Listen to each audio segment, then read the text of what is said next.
Hey everybody, what is going on? I hope you guys are all doing well, and welcome to another tutorial video. In this video, I'll be going over ways to solve the OneDrive isn't connected and sign in, and let's get right into it. Now, as you can see, I'm using a C backup article for this, since I do not have this problem, so I cannot show you from my system. However, if you just follow the instructions in this article, everything should be perfectly clear. So let's go over it and see which suggestions are given in this article.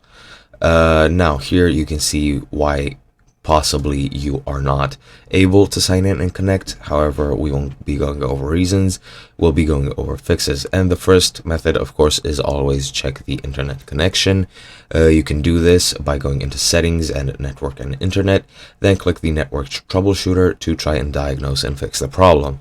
Now, this might be due to some software bugging out. This could be due to your internet provider having problems, which means that you won't have internet.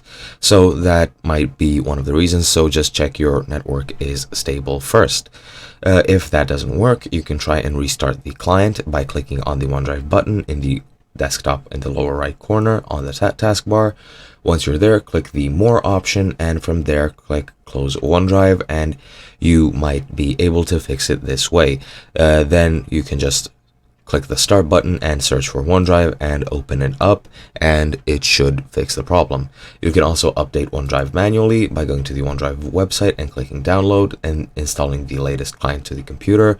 If you click Start on the computer, search OneDrive and click the topmost result, that will be the updated version. You can also try and updating your Windows. That might also cause problems, as well as updating Microsoft Office, which is also liable to get bugged out.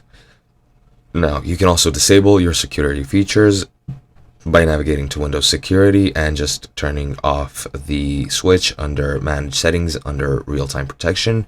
You can also disable your firewall, which I would not recommend. However, you can also do that and turn off the switch once you get to the firewall. You can also disable proxy settings, which is a lot more complicated.